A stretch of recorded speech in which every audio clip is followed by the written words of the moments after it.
I gave my stepmom a Mother's Day gift, and I'll never forget the look on her face when she realized what it truly meant. When my dad married Cassandra, I was only 11. My mom had died just a year earlier. Melanoma. It spread so fast no one could prepare. One day she complained of a headache, and 82 days later I was standing at her grave, wearing a black dress that still had the tags on it. Exactly a year later, Dad introduced Cassandra. She worked at his investment firm in client relations. She was stunning, perfect teeth, flawless blonde hair, always dressed like she belonged in a magazine. The kind of woman who wore stilettos to backyard barbecues. "She makes me happy again," Dad said in a calm but firm voice. "I need you to try, Emily." So I tried. I carried her designer shoe boxes into the closet where Mom's gardening clothes used to hang. I stayed polite when she redecorated the house, replacing family portraits with abstract art she said opened the space. I even forced a smile when she bulldozed Mom's vegetable garden to build a meditation patio, apparently. Growing our own food was too provincial. For 3 years, I played the role of the perfect stepdaughter.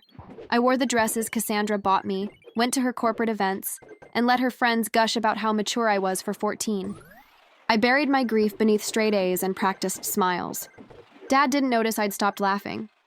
He was too busy chasing Cassandra's social calendar, new clients, wine clubs, and couples retreats. Meanwhile, I still slept with Mom's old sweater under my pillow until it finally lost her scent. Cassandra did try, in her own way. She gave me expensive gifts, always things she would want. She introduced me as our daughter at business dinners, though no one remembered my name. She even bragged publicly about starting a college fund for me. But when I got my first period, Google was my only teacher.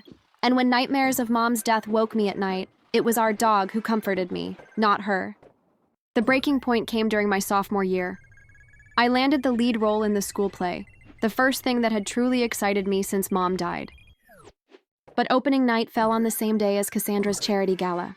"You'll have to skip the performance," she said, eyes glued to her phone. "The Richardsons are coming and their son goes to Princeton. Networking, Emily. Connections." Dad opened his mouth to object, but Cassandra's hand on his arm silenced him. "It's just a high school play," he said finally. "There will be others." That night, I went to my room and pulled out the jewelry box Mom had left me. Inside were her wedding ring, a lock of my baby hair, and a journal I had never dared to open. Through tears, I read it cover to cover. Most of it was what you'd expect: memories, advice, her hopes for me. But the final entry, dated 2 weeks before she died, changed everything. "If you are reading this, Emily, you need to know about the safe deposit box. The key is taped inside this cover. What you find there will change everything. I'm so sorry. Generations." The next day, I skipped school and went to the bank. The manager recognized me instantly. My mom's family had banked there for... "Your mother said you'd come eventually," he said, leading me to the vault. Inside the box was a USB drive, stacks of documents, and a handwritten letter addressed to me. "My dearest Emily," it began. By the time I finished reading, my hands were shaking. Mom had known everything: the affair, the money, the lies. She had left me proof. And every Mother's Day since then, I've sent Cassandra the same gift: a single photograph of Mom, smiling in her garden. On the back, 3 words: "Thinking of you."